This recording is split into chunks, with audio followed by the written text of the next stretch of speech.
હવામાન વિભાગ દ્વારા નવું નાવકાસ્ટ જાહેર થયું છે। આગામી 3 કલાક માટે ઓરેન્જ એલર્ટ જાહેર કરવામાં આવ્યું છે। સૌરાષ્ટ્ર અને દક્ષિણ ગુજરાતમાં ભારે વરસાદની સંભાવના છે, તો જૂનાગઢ, ગીર સોમનાથ અને દીવમાં વરસાદને લઈ ઓરેન્જ એલર્ટ આપવામાં આવ્યું છે।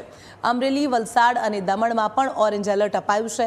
41 થી 60 કિલોમીટરની ઝડપે પવન ફૂંકાશે અને ભારે પવન સાથે વરસાદ પડશે તેવી પ્રબળ આગાહી વ્યક્ત કરવામાં આવી રહી છે। અમદાવાદ, આણંદ અને ગાંધીનગરમાં વરસાદને લઈ યલો એલર્ટ અપાયું છે, જ્યારે સુરેન્દ્રનગર, બોટાદ અને ભાવનગરમાં યલો એલર્ટ અપાયું છે, તો મોરબી, રાજકોટ અને પોરબંદરમાં પણ વરસાદને લઈ યલો એલર્ટ જાહેર કરવામાં આવ્યું છે। તો દેવભૂમિ, દ્વારકા અને જામનગરમાં પણ યલો એલર્ટ અપાયું છે।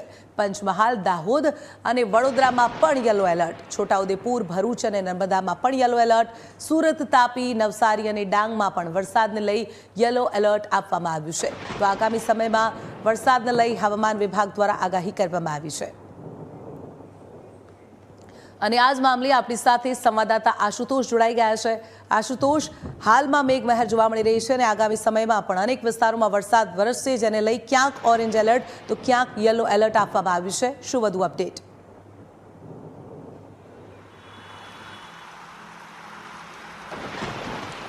જી, વાત કરવામાં આવે તો રાજ્યમાં 4 વરસાદી સિસ્ટમ સક્રિય છે અને સાર્વત્રિક વરસાદની આગાહી જે છે તે કરવામાં આવી છે, પરંતુ હવામાન વિભાગે નાવકાસ્ટ જે છે જાહેર કર્યું છે।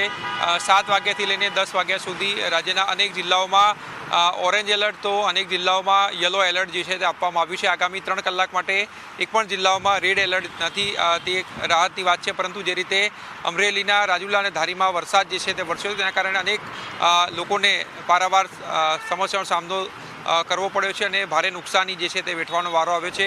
પરંતુ આગામી 3 કલાકની આપણે વાત કરીએ તો આગામી 3 કલાકમાં રાજ્યમાં અનેક જિલ્લાઓ છે તેમાં ઓરેન્જ એલર્ટ આપવામાં આવ્યું છે। ખાસ કરીને જૂનાગઢ છે, ગીર સોમનાથ છે, દીવ છે, સાથે સાથે અમરેલી છે, વલસાડ, દમણ અને દાદરાનગર હવેલી છે, ત્યાં ઓરેન્જ એલર્ટ જે છે આપવામાં આવ્યું છે। 41 થી લઈને 60 કિલોમીટર પ્રતિ કલાકની ઝડપે પવન ફૂંકાવાની સાથે સાથે વરસાદ વરસવાની આગાહી જે છે તે કરવામાં આવી છે। તો બીજી તરફ અન્ય જે જિલ્લાઓ છે જેમાં અમદાવાદ છે, આણંદ છે, ગાંધીનગર છે, સાબરકાંઠા, બનાસકાંઠા ઉપરાંત દ્વારકા, જામનગર, પંચમહાલ, દાહોદ, વડોદરા, છોટાઉદેપુર, ભરૂચ, નર્મદા, સુરત, તાપી, નવસારી અને ડાંગ માં જે છે તે યલો એલર્ટ જે છે આપવામાં આવ્યું છે। એટલે આગામી 3 કલાકમાં ત્યાં યલો એલર્ટ જે છે અપાયું છે, એટલે ત્યાં પણ 40 કિલોમીટર સુધીની પ્રતિ કલાકે ઝડપે પવન ફૂંકાવાની અને વરસાદની આગાહી જે છે તે કરવામાં આવી છે।